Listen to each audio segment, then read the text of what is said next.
End gold buyers, మీ కష్టాల్లో నమ్మకమైన మీ ఆత్మీయ నేస్తం. ఓ మోడల్ కోసం వెతుకుతున్నాడు. ఇండియాలో దొరకర్రా బాబు అంటే విన్సావట్లేదు. అయ్యో ఎందుకు దొరకరండి డాడ్? నా డైమండ్స్ కి మోడల్ ను వెతుకుతుంటే నాకు కోహినూర్ డైమండ్ దొరికింది. ఎక్కడా? Look they.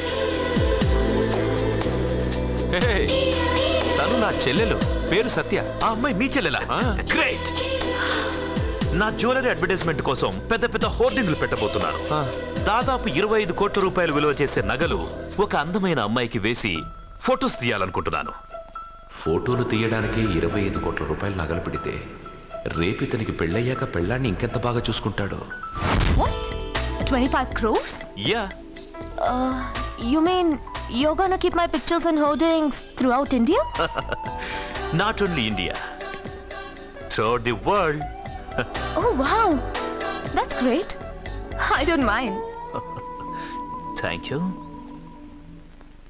బావా నాకు చిన్న డౌట్ వచ్చిందా? నీకు డౌట్ వస్తే నేను అవుట్ రా. అవుట్ అంటే ఇంక అడగనులే. నమస్కారం అండి. మీరే కదా జ్యోతిష్య సింహ స్వర్ణ కంకణ గ్రహీత? ఆగు, ఇప్పుడు చెప్పు. బ్రహ్మానంద పరమానందం గారు. నీకేం కావాలో అడుక్కో. లైఫ్ అంటే మీరు జాతకాలు చాలా బాగా చెప్తారని విన్నాను.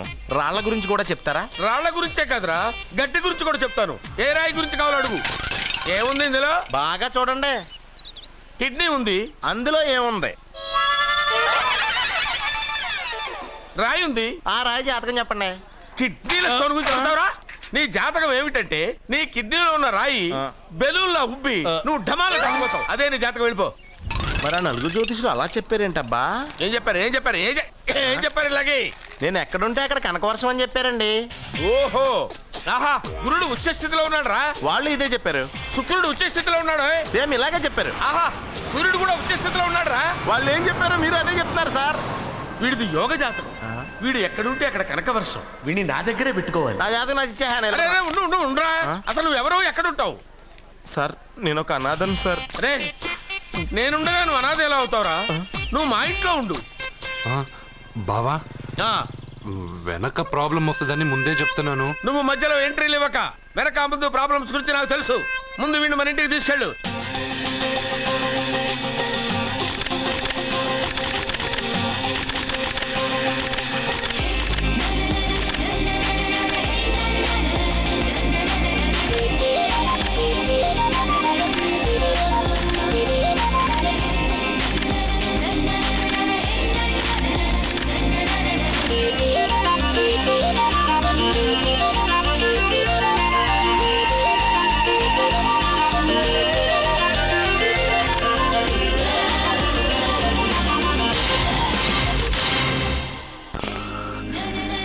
What a pretty girl, beautiful. ఏంట్రోయ్ అమ్మాయిని పొగడ్తలతో ముంచేస్తున్నావు? నేను నా నిర్ణయాన్ని మార్చుకున్నాను నాన్న. అంటే నగల కొట్టు మూసేసి బట్టలు కొట్టు తిరుగుదామనే? అది కాదు, నువ్వు కట్టుకున్న బట్టలను చూసి చెప్తున్నట్టుంది కానీ పెట్టుకున్న నగలను చూసి చెప్తున్నట్టు లేదు. ఈ అమ్మాయి అందం చూశాక నేను ఒక డెసిషన్కి వచ్చాను డాడ్.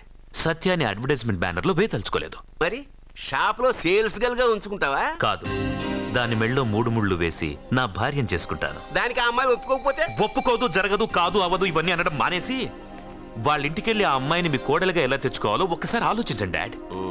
ఏమండి, ఇంతకాలం ఎన్ని సంబంధాలు చూసినా వద్దన్న ప్రేమ్ ఈ రోజు వాడే ఆ అమ్మాయిని ఇష్టపడ్డాడు. వాళ్లతో మాట్లాడి ఒప్పించడానికి ప్రయత్నించండి.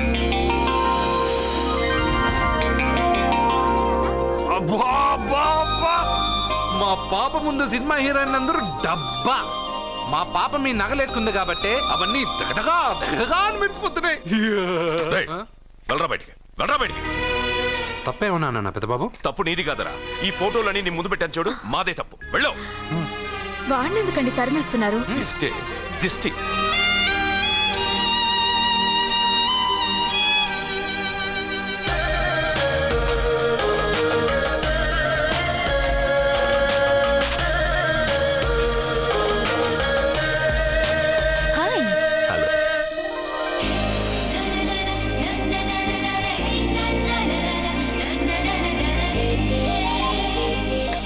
Wow.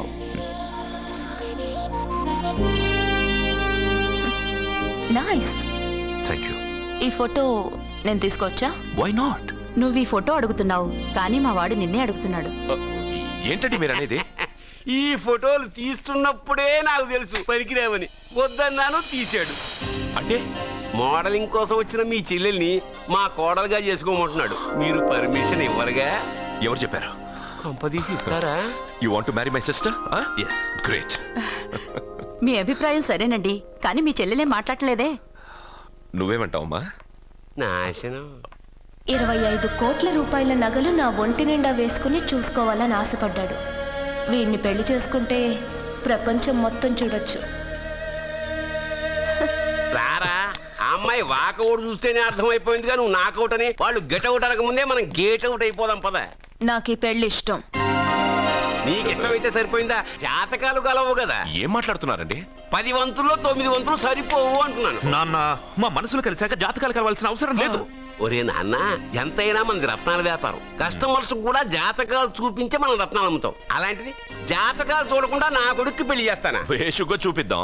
ఇండియాలోని ప్రసిద్ధ జ్యోతిష్కుడు నీలకంఠ శాస్త్రి, ఆయన దగ్గరే వీళ్ళ జాతకాలు చూపించి పెళ్లి ముహూర్తాలు పెట్టుకుందాం. ఆయన ఇంకా బతికే ఉన్నాడా? మిమ్మల్ని చేసుకుని నేను ఇంకా బతికే ఉన్నానుగా. ఆయన బతికే ఉంటాడు, నడవండి. పుట్టింది 14వ తేదీ 1987 కార్తీక మాసం. రవి, గురువు, చంద్రుడు. కేతు 8, 3, 2, 4. ఏంటండి? మీ చెల్లెలు జాతకం ప్రకారం వివాహ జీవితంలో పెద్ద సమస్య ఎదుర్కోబోతుంది. 100 జాతకాల్లో 1, 2 ఇలా ఉంటాయి. ఏం చెప్తున్నారండి? మీ చెల్లెల్ని మొదట పెళ్లి చేసుకునేవాడు ప్రాణాలతో ఉండడు. మీరేంటండి ఇలా చెప్తున్నారు? నేను చెప్పడం లేదమ్మా, మీ అమ్మాయి గ్రహాలు చెప్తున్నాయి. మీరు జాతకం చూపించుకోవడం వల్ల మీకు ఈ విషయం తెలిసింది. కొంతమంది జాతకాలు చూపించకుండా పెళ్లిళ్లు చేస్తారు. పెళ్లి వాళ్ళు ప్రమాదంలో మరణించారు. భార్య కళ్ల ముందే భర్త దుర్మరణం. ఇలాంటి సంఘటనలన్నీ ఈ జాతకాల వల్లే జరుగుతాయి. మరి దీనికి పరిహారం? దీనికి పరిహారం అంటూ ఏం లేదు. కావాలనుకుంటే మీ కులదైవం గుడికెళ్ళి అడగండి. వాళ్ళేమన్నా చెప్తే చెయ్యండి. ఈయనేమన్నా దేవుడా? ఆయన చెప్పినవన్నీ జరుగుతాయా డాడీ? ఆయన చెప్పిన దానిలో నాకు నమ్మకం కలగట్లేదు. ఒరేయ్, ఇదేమన్నా ఉంగరంలో పెట్టుకునే రాయా? కలిసి రాకపోతే మార్చేసుకోవడానికి. జీవితాంతం మెళ్ళో స్ట్రాంగ్ గా వేలాడాల్సిన మంగళసూత్రం తనతో పోవాలి గాని మధ్యలో పుట్టుక్కుని తెగిపోకూడదు. నాన్న, నాకు ఈ జోస్యాలు జాతకాల మీద నమ్మకం లేదు. మీ ఆశీర్వాదంతో మా పెళ్లి చేయాలనుకుంటే చెయ్యండి. లేదంటే మేమే ఎలాగోలా రిజిస్టర్ ఆఫీస్కి వెళ్ళి పెళ్లి చేసుకుంటాం. ఏం సత్య? What you say? కంగారు పడకండి. ఇది మా ఇంట్లో జరిగే మొదటి శుభకార్యం. సింపుల్ గా రిజిస్టర్ ఆఫీస్ లో జరగకూడదు. గ్రాండ్ గా నిశ్చితార్థం చేసి పెళ్లికి ఏర్పాటు చేద్దాం. బాయ్. రండమ్మా, రండి, వస్తాను. ఏమండి, అక్కడ అమ్మాయి జాతకం బాగోలేదని జ్యోతిష్కుడు చెప్తున్నాడు. ఈయన నిశ్చితార్థానికి ఏర్పాటు చేస్తున్నాడు. ఏమిటండి ఇదంతా? ఇది మనవాడి ప్రాణమే.